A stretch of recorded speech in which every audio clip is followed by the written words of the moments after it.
Hi Carly, it's Fancy, and I put some additional comments in your proposal regarding your palette.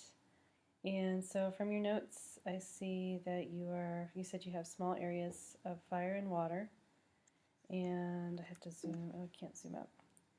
And that you think those are working well.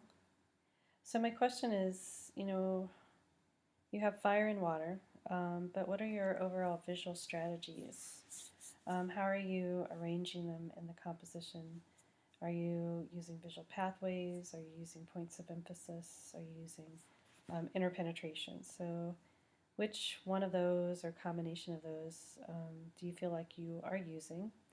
And also the notes that I put regarding your palette in the other forum, it's that, let's see if I can scroll down.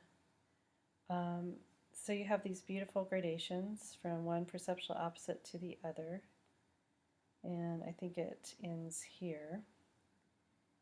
And then you have, nope, I'm sorry, it goes from here to here, I believe. Yes, that's right. And then you have 4 shades and 4 tints. If you were to put these all together without the white gap, you would want to have, you would want to achieve equal value contrast. And you probably do here in the tints. They look like they are a subtle value contrast, just like in the Chroma Bridge. But I think that these are, a bit harder, a bit higher in contrast than the rest of these.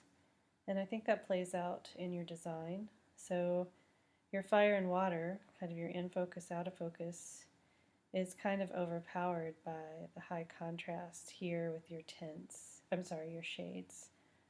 So I think if you didn't go as dark here with your shades, maybe here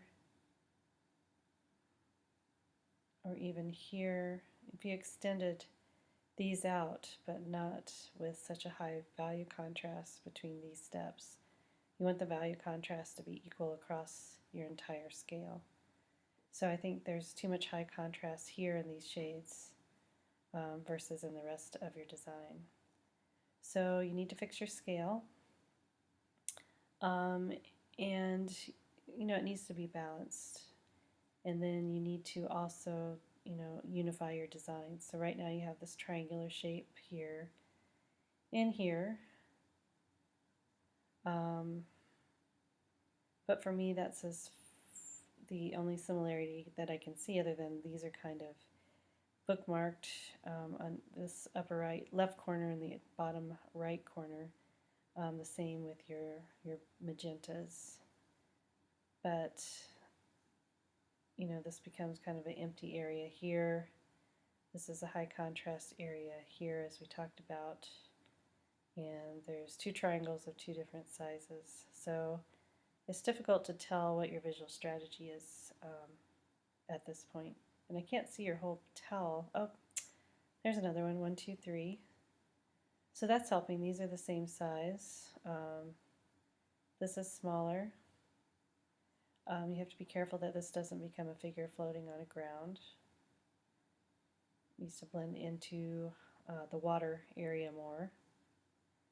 It needs to be strategically placed within the composition to lead the viewer's eye around. But these here, these areas really aren't blending in yet, and they need to. All right, I look forward to seeing your next iteration.